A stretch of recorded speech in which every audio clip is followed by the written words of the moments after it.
Hello, everybody, and welcome to my channel Learn with Piyush.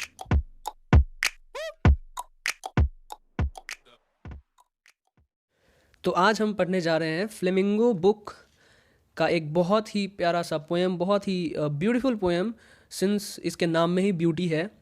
और जो poem है उसका नाम है अ थिंग ऑफ ब्यूटी, और जिसे लिखा है जॉन कीट्स ने, जिनका जन्म 1795 में हुआ था और इनकी मृत्यु 1821 में हुई थी।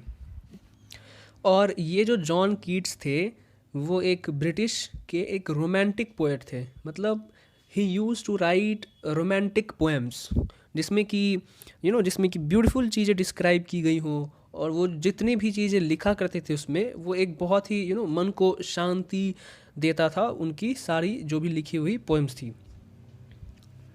Although trained to be a surgeon, Keats decided to devote himself wholly to poetry.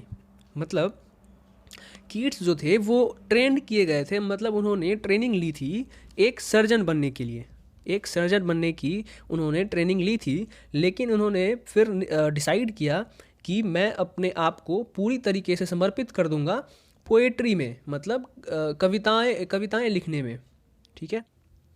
So this is the brief description of the poet of this poem a thing of beauty. एक छोटा सा डिस्क्रिप्शन था ये, brief description हम कह सकते हैं। इसके बारे में अगर आपको और जानना है तो ऑब्वियसली आप यू कैन गूगल, और आपको इनके बारे में बहुत सारी जानकारी मिलेंगी। सो एग्ज़ाम पॉइंट ऑफ व्यू के हिसाब से जितनी अभी मैंने बताई है वो काफ़ी है। और बेसिकली एग्ज़ाम में ये पूछा नहीं जाता कि हाँ, बस अगर पूछ भी ले तो जॉन कीट्स, आपको बस चैप्टर या पोएम का नाम और उसके जो राइटर हैं या पोएट हैं उनका नाम याद रहना चाहिए। ये इंपॉर्टेंट है from the exam point of view. बात बाकी everything is normal, it's okay.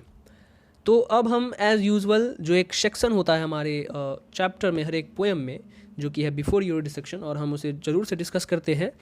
तो वो ये है यहाँ पे कि what pleasure does a beautiful thing give us. मतलब कि कोई भी ब्यूटीफुल थिंग, कोई भी ऐसी चीज़ जो बहुत सुंदर है, जो बहुत प्यारी है, वो हमें कितनी ज़्यादा प्लेजर प्रोवाइड करती है, कितनी ज़्यादा आनंदित करती है हमें। ये क्वेश्चन पूछा है पोएट ने इस पोएम के through. Are beautiful things worth treasuring. और यहाँ पे पूछा जा रहा है कि क्या खूबसूरत चीज़ें सच में कीमती होती हैं। मतलब जो भी चीज़ें हमारे आसपास ब्यूटीफुल हैं वो कुछ भी हो सकती हैं, कोई भी चीज़ें हो सकती हैं। आपके हिसाब से वो क्या कीमती हैं? आपको लगता है कि वो कीमती हैं? अगर हैं तो किस तरीके से हैं, नहीं है तो क्यों नहीं है?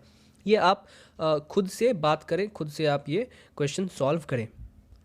अब हम आएंगे सीधे पोएम पे, पोएम के स्टैंजाज पे। सो द पोएम गोज कि a thing of beauty is a joy for ever. मतलब अ थिंग ऑफ ब्यूटी, कोई भी ऐसी वस्तु, कोई भी ऐसी चीज़ जो कि जिसमें कि ब्यूटी है, जो कि ब्यूटीफुल है, जो कि खूबसूरत है, प्यारा है दिखने में, is a joy for ever. वो हमें क्या होता है, वो हमें हमेशा के लिए खुशी देती है, खुशी प्रदान करती है, और वो हमें आनंदित करती है। उसे देख के हमें अच्छा लगता है। वो चीज़ें कोई भी हो सकती है अकॉर्डिंग टू यू। वो चीज़ें यो आपकी बुक हो सकती हैं, वो आपकी ड्रेस हो सकती हैं, या फिर वो नेचुरल चीज़ें हो सकती हैं, कोई भी हो सकती है। लेकिन according to the poet in this poem, हम सारी चीज़ें जो हैं वो नेचुरल ब्यूटी से हम रिलेट करेंगे। क्योंकि पोएम जब हम पढ़ते हैं तो we don't study the poem according to us. हम खुद से या हम अपने आप से पोएम कभी नहीं पढ़ते। हम पढ़ते हैं poem from the point of view of poet, कि मतलब पोएट क्या कहना चाह रहे हैं, पोएट क्या सोच के उन्होंने ये लाइन लिखी है और उनका क्या मतलब है। तो यहाँ पे पोएट का मतलब है नेचुरल चीज़ें, जो कि या तो नदी, पहाड़, झरने, पेड़ पौधे, ठीक है, जानवर, ये सारी चीज़ें अकॉर्डिंग टू द पोएट यहाँ पे ब्यूटी है। तो मतलब a thing of beauty is a joy for ever. ये जनरल चीज़ है कि कोई भी चीज़ जो आपके हिसाब से जो ब्यूटीफुल है वो क्या है, आपको हमेशा आनंदित रखती है, हमेशा आपको खुश रखती है।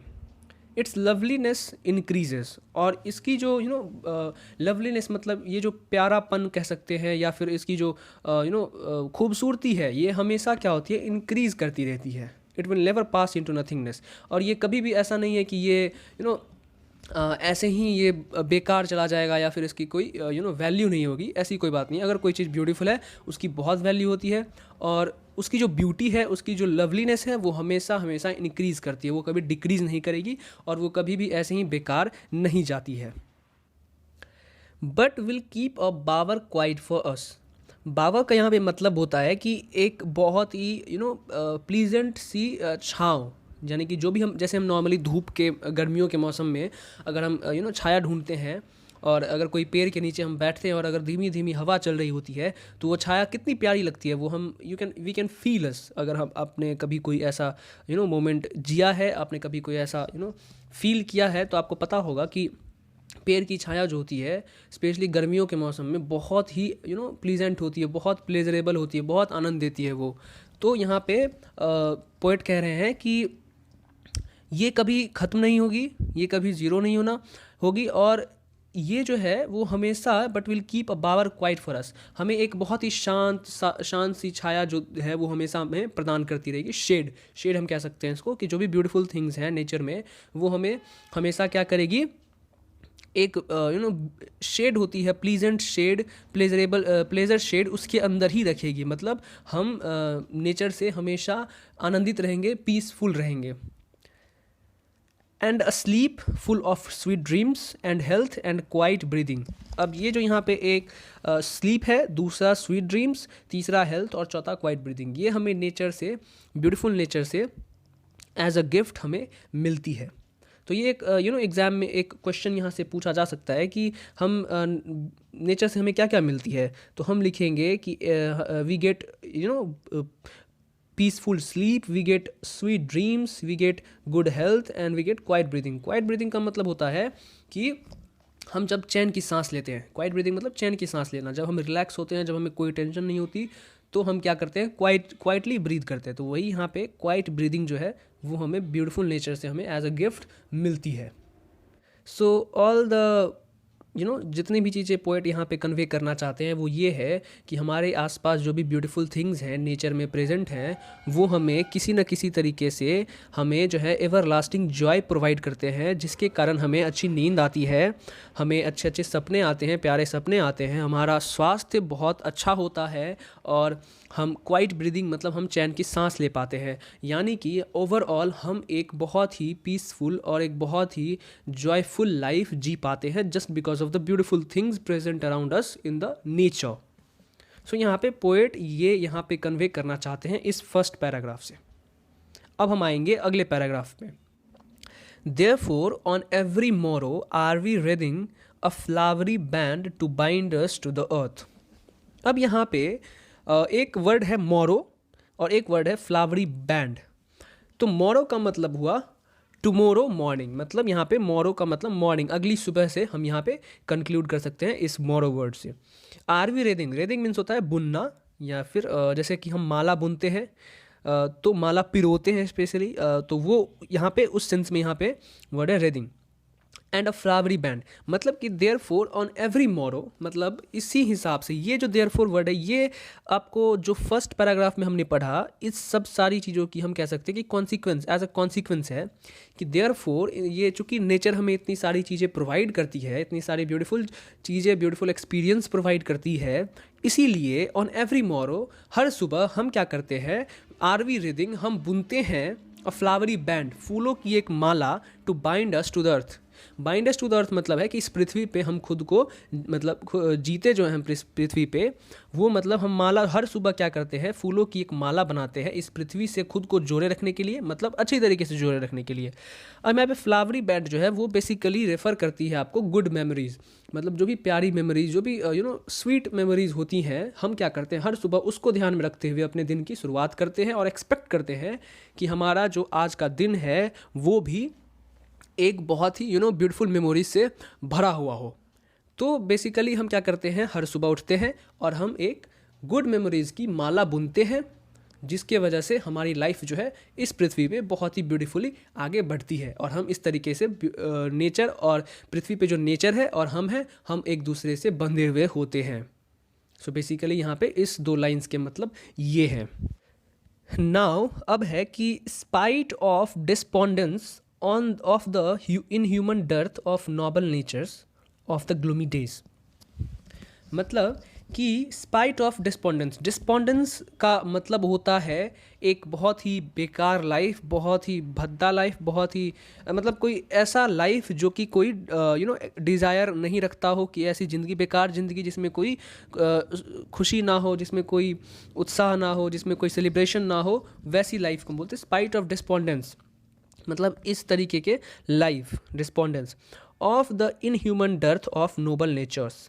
मतलब यहाँ पे इनह्यूमन डर्थ मतलब होती है कि अब जो है हमारे पृथ्वी पे जो नोबल नेचर्स, मतलब जो अच्छे लोग हैं, जो भले लोग हैं, उनकी कमी हो रही है हमारे पृथ्वी पे, हमारे अर्थ पे, हमारे आसपास। आप अगर हम देखें तो सारे जो हैं वो बहुत ही सेल्फिश लोग हैं, बहुत ही सेल्फ सेंटर्ड पीपल यहाँ पे अब हो गए हैं। कोई आपको आगे बढ़ते हुए नहीं देखना चाहता, कोई नहीं चाहता कि आप आगे बढ़ें।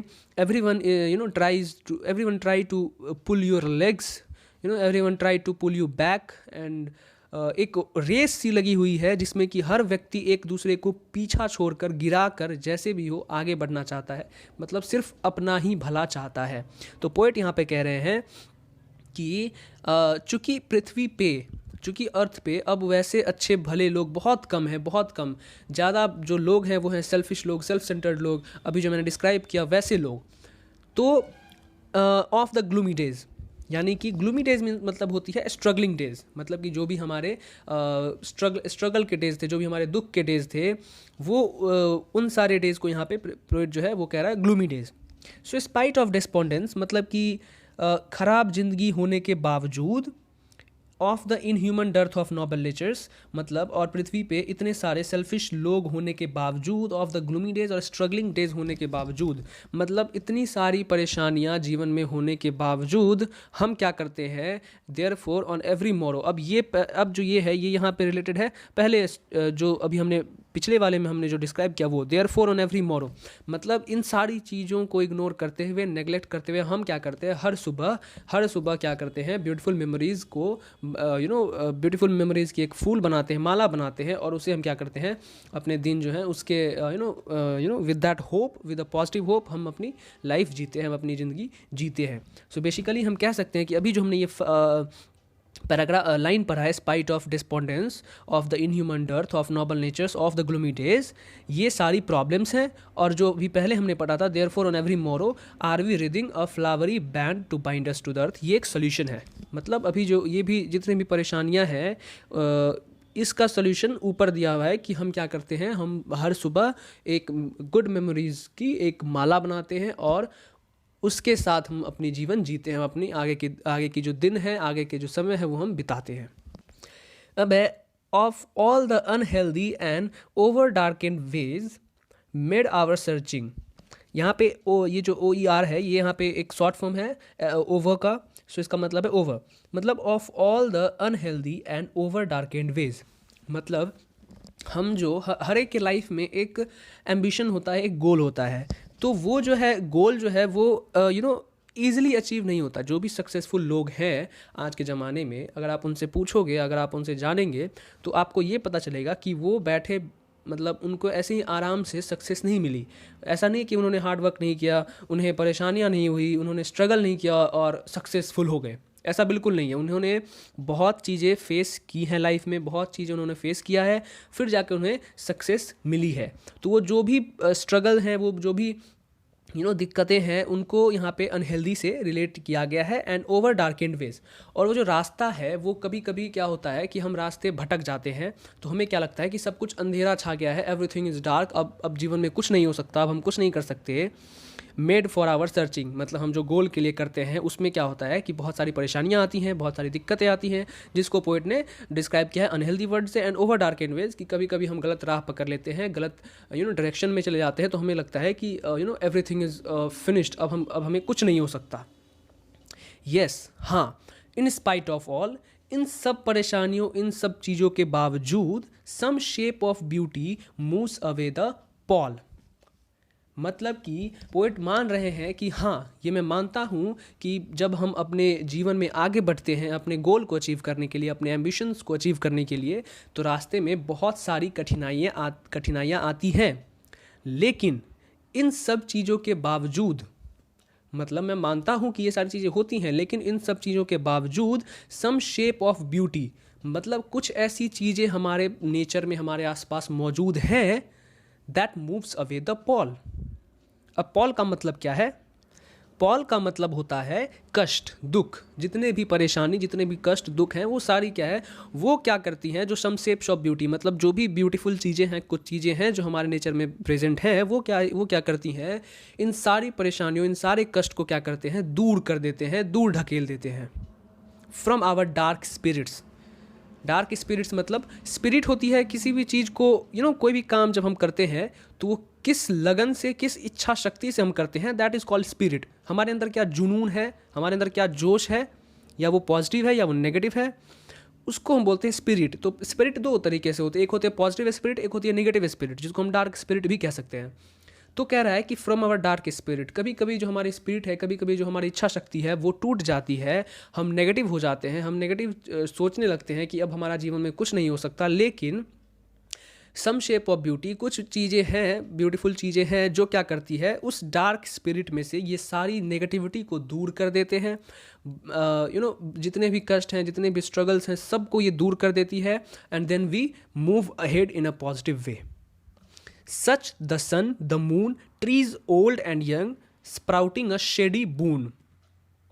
Sprouting a shady boon.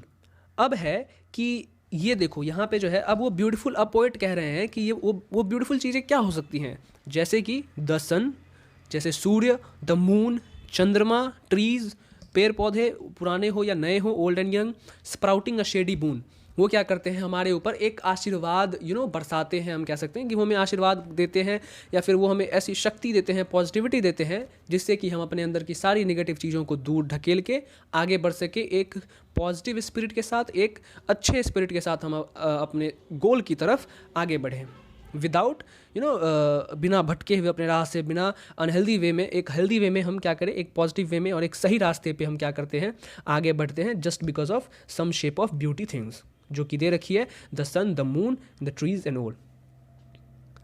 सो यहाँ पे हम इस तरीके से अपना जो पहला पैराग्राफ है, जो बड़ा वाला, जो ये यहाँ इस पोएम में बेसिकली दो पैराग्राफ हैं, हमने टुकड़े में पढ़ा है।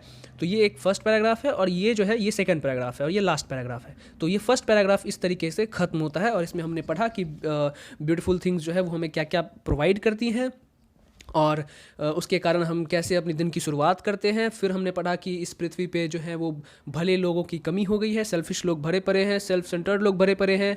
तो बहुत सारी स्ट्रगल करनी पड़ती है लाइफ जीने के लिए। लेकिन इन सब स्ट्रगल्स के बावजूद भी हम क्या करते हैं, हर सुबह एक अच्छे मेमोरीज़ लेके हम क्या करते हैं, अपने दिन की शुरुआत करते हैं, अपनी ज़िंदगी जीते हैं। और हमारे लाइफ में हम जो गोल है, जो हमने गोल सेट किया हुआ है कि हमें ये करना है, हम उस चीज़ को पाने के लिए कभी कभी राह से भटक जाते हैं, कभी कभी अनहेल्दी बहुत सारी चीज़ों का सामना करना पड़ता है। लेकिन जो नेचर में ब्यूटीफुल चीज़ें मौजूद हैं वो हमें हमारे अंदर जितनी भी नेगेटिविटी है वो बाहर निकाल फेंकती है और हमें आगे बढ़ने के लिए प्रेरित करती हैं, हमें मोटिवेट करती है आगे बढ़ने के लिए। और वो सारी चीज़ें हैं the sun, the moon, trees हो या पेड़ पौधे या ओल्ड हो, वो क्या करती हैं, हमें आशीर्वाद देती हैं, वो हमें एक पुश देती हैं पीछे से कि आप आगे बढ़िए, दे मोटिवेट अस। तो ये था फर्स्ट पैराग्राफ का मीनिंग। अब हम आएंगे सेकेंड पैराग्राफ पे और अब है for simple sheep and such are daffodils. मतलब कि अब यहाँ पे और भी चीज़ें हैं जो कि हमें हमारे अंदर से जो डार्क स्पिरिट्स हैं वो निकालती है। जैसे कि फॉर सिंपल शीप, हम भेड़ों को देख लें, शीप्स को देख लें, तो वो भी हमें क्या करती हैं, हमारे अंदर से नेगेटिविटी को निकालती हैं, क्योंकि वो इतनी ब्यूटीफुल होती हैं, वो हम उसे देख के खुश होते हैं। And such are daffodils. Daffodils, ये अभी आपके सामने जो पिक्चर डिस्प्ले हो रही है, इसे हम कहते हैं डैफोडिल्स। ये एक फूल होता है, एक प्रकार का फ्लावर होता है, और ये जो है ये इंडिकेट करता है बेसिकली कि अब जो है स्प्रिंग सीजन आने वाले हैं। तो स्प्रिंग सीज़न जो हम कहते हैं बसंत का मौसम, वो एक इतना एवरग्रीन मौसम होता है, क्योंकि उसमें सारे पेड़ पौधे जो भी होते हैं वो नए नए पत्ते पत्तों से लद जाते हैं, फल फूल बहुत ज़्यादा चारों ओर आपको एक हरियाली देखने को मिलती है। बहुत ही सुंदर दृश्य होता है जब जब स्प्रिंग सीज़न आती है। And such are daffodils with the green world they live in. और ये सारी चीज़ें कहाँ होती हैं, ग्रीन वर्ल्ड, ग्रीनरी, मतलब कि जो हमारे पृथ्वी पे ग्रीनरी है, फॉरेस्ट है, उसमें ये सारी चीज़ें रिसाइड करती हैं। And clear rills that for themselves a cooling covert make gainst the hot season. और ये रिल्स जो होती है, ये रिल्स एक छोटी छोटी पानी की एक धार बन जाती है, छोटी छोटी, जो भी आपके सामने पिक्चर दिख रही है, इसको कहते हैं हम रिल्स। तो वो जो है एक कई बारी गर्मियों के मौसम में आपने गौर किया होगा कि छोटी छोटी पतली पतली रिल्स बन जाती हैं पानी की अपने आप छोटे नदियों से निकल के। तो वो जो है एक अपने आप में एक कूलिंग इफ़ेक्ट देती है। आप उसके सामने, आप उसके बगल में बैठेंगे, आपको बहुत ही एक कूलिंग इफेक्ट मिलेगी ड्यूरिंग द हॉट सीजन। गेंस्ट मतलब होती है यहाँ पे अगेंस्ट द हॉट सीजन, मतलब गर्मियों के मौसम में आपको एक ठंडक प्रदान करती है ये क्लियर रिल्स। जो भी ये रिल्स हैं, ये क्लियर आपको एक क्या करती हैं, ठंडक प्रदान करती है और आपको बहुत अच्छा लगता है basically. The mid forest brake rich with a sprinkling of fair musk rose blooms. Blooms means होती है खुशबू कि मतलब मिड फॉरेस्ट ब्रेक, जब आप किसी भी बीच जंगल में आप जाएंगे तो आपको वहाँ पे क्या होगा कि rich with sprinkling of fair Musk, मतलब एक खुशबू होती है चारों ओर, मस्क रोज़ होती है ये जो पिक्चर आपके सामने है इसी को हम कहते हैं मस्क रोज़। इसमें बहुत अच्छी खुशबू होती है। ये क्या करती है, जहाँ भी होती है, जिस भी पार्ट में होती है जंगल में, ये उस एरिया को क्या करती है, एकदम खुशनुमा कर देती है, एकदम उसमें बहुत ही ज़्यादा स्मेल बहुत अच्छी आती है, उसमें से खुशबू आती है और वो सूंघ के हमें बहुत अच्छा लगता है। अब है and such too is the grandeur of dooms. Grandeur of dooms जो है यहाँ पे, अब ये एक फ्रेज़ है जिसका मतलब यहाँ पे मैं आपको बताता हूँ कि इसके दो मतलब होते हैं। एक होता है ग्रोथ, एक होती है डेवलपमेंट, और दूसरी होती है डेथ डिकेइंग हम कह सकते हैं। तो जो हमारा नेचर है उसके दो एस्पेक्ट हैं। एक तो ग्रोथ, जिसमें कि जैसे कि पतझड़ के मौसम में सारे पत्ते झड़ जाते हैं, वो एक डेथ डिकेइंग हो गई।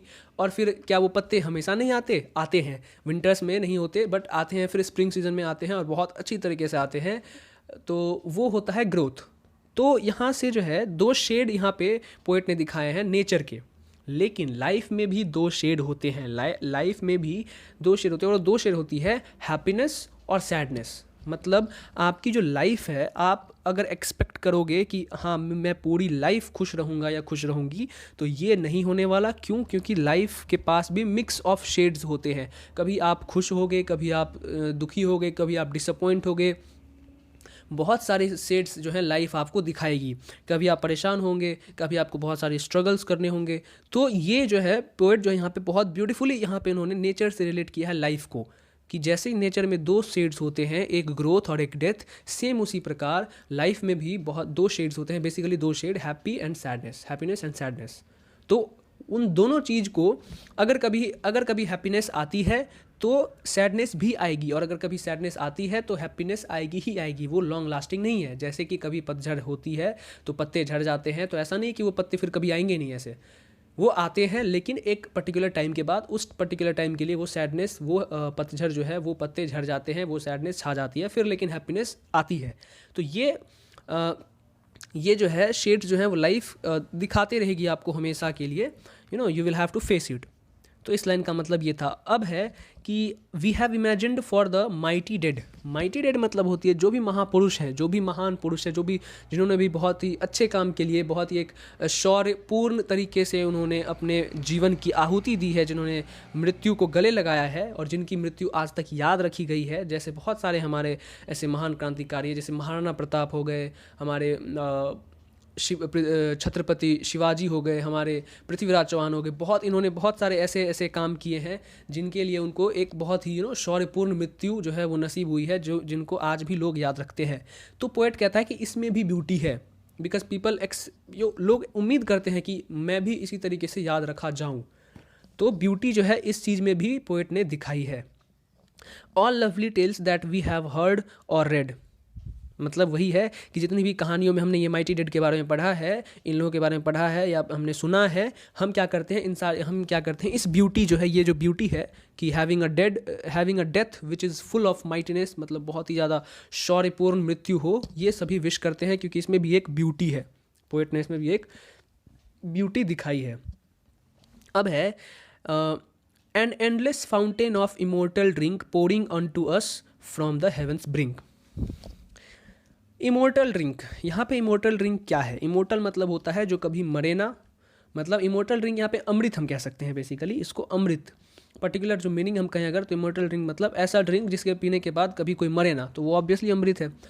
यहाँ पे लेकिन पर्टिकुलर अमृत नहीं है। अमृत का मतलब है फाउंटेन से, तो झरना, कि एक जो एंडलेस झरना जो कभी ख़त्म नहीं होगा, जो कभी रुकेगा नहीं, जिसमें से कि अमृत गिरती रहेगी, इमोर्टल ड्रिंक। तो अमृत क्या है? अमृत है हमारे आसपास मौजूद ब्यूटी, नेचर में मौजूद ब्यूटी, जिसे हम देख नहीं पाते। कई बार हम छोटी छोटी चीज़ों में उलझ के रह जाते हैं, हम अपनी लाइफ बहुत कॉम्प्लिकेट कर लेते हैं, बहुत ही कॉम्प्लिकेटेड बना देते हैं, क्योंकि हम बहुत परेशान हैं, हम बहुत सेल्फ सेंटर्ड लोग हैं। लेकिन एक्चुअली अगर हम सही से देखें तो pouring unto us from the heaven's brink, heavens मतलब होती है, हेवन मतलब होती है स्वर्ग, स्वर्ग से जो गॉड के द्वारा जो हमें गिफ्ट मिली है, जो कि इमोर्टल ड्रिंक का काम करती है, अमृत का काम करती है। कैसे, मैं बताता हूँ। अगर आप खुश रहेंगे, अगर आप हैप्पी रहेंगे, तो you will live long, you will live long with a healthy life. आप अनहेल्दी नहीं होंगे, आप बीमार नहीं पड़ेंगे, आप खुशी खुशी, आप अच्छे स्वास्थ्य के साथ आप जिएंगे और लंबे समय तक जिएंगे। तो that is compare to the immortal drink, that is amrit. अमृत से इसे कंपेयर किया गया है, किसे? नेचुरल ब्यूटी को, या फिर और भी ब्यूटी जो हमारे आसपास प्रेजेंट है, लोगों के अंदर की ब्यूटी, ये सारी चीज़ों को कंपेयर किया गया है अमृत से, जो कि स्वर्ग से गिर रही है, मतलब हमें भगवान के द्वारा गिफ्ट में मिली है नेचुरल चीज़ें, नेचुरल ब्यूटी, जिसे कि हम देख नहीं पाते। हम ह्यूमन इतने बिजी हैं अपने लाइफ में कि हम इन सब चीज़ों को देख ही नहीं पाते। तो बहुत अच्छे नोट पे यहाँ पे ये जॉन कीट्स ने इस पोएम का एंड किया है, इस पोएम को एंड किया है कि हमारे आसपास अगर हम अच्छे से देखें तो हमारे आसपास बहुत सारी चीज़ें ऐसी मौजूद हैं जो हमें ब्यूटी प्रोवाइड, जो हमें हैप्पीनेस प्रोवाइड करती हैं, बहुत ब्यूटीफुल चीज़ें मौजूद हैं। लेकिन चूंकि हम अपने आप में ही इतने उलझे पड़े हैं, हम अपने परेशानियों में इतने उलझे पड़े हैं, हम दूसरों को नीचा दिखाने में इतने उलझे पड़े हैं, हम दूसरों से आगे बढ़ने में इतने उलझे पड़े हैं कि हम इन सारी चीज़ों को देख नहीं पाते, और हमारी लाइफ जो है बहुत स्ट्रेसफुल, बहुत तनाव सहित हमारी लाइफ है, बहुत ही स्ट्रेस में हम जीते हैं। और हम इन ब्यूटीज़ को, जो भी ब्यूटीफुल हैं, जो चीज़ें हैं नेचर, चाहे वो नेचर की हो, चाहे वो लोगों के अंदर की हो, चाहे वो कोई भी चीज़ हो सकती है, वो हम इग्नोर कर देते हैं, हम उस पर ध्यान नहीं दे पाते, और जिसके कारण हमारी लाइफ जो है एक टाइप से मिजरेबल हो जाती है। तो ये था ये पोएम, और इसी के साथ ये पोएम एंड होता है। आई होप आप लोगों को ये पोएम समझ आई हो। और एक चीज़ मैं कह दूं, आप सभी लोग सोच रहे होंगे कि जो भी पोएटिक डिवाइसेस होते हैं, चाहे वो इमेजरी हो जाए, चाहे वो मेटाफर, जो भी पोएटिक डिवाइसेस होते हैं पोएम में, वो मैं क्यों नहीं बताता, क्योंकि वो मैं सीधे नोट्स में प्रोवाइड कर रहा हूँ। नीचे आपको डिस्क्रिप्शन बॉक्स में लिंक है, उस पर आपको नोट्स मिल जाएंगे। उसके अंदर एक तो सबसे पहली बात, ये चैप्टर के बारे में पूरा समरी दे रखा हुआ है। उसके बाद आपको क्वेश्चन के आंसर्स मिल जाएंगे, एंड मोर ओवर आपको पोएटिक डिवाइसेस भी मिल जाएंगे इस पोएम में यूज़ किए हुए।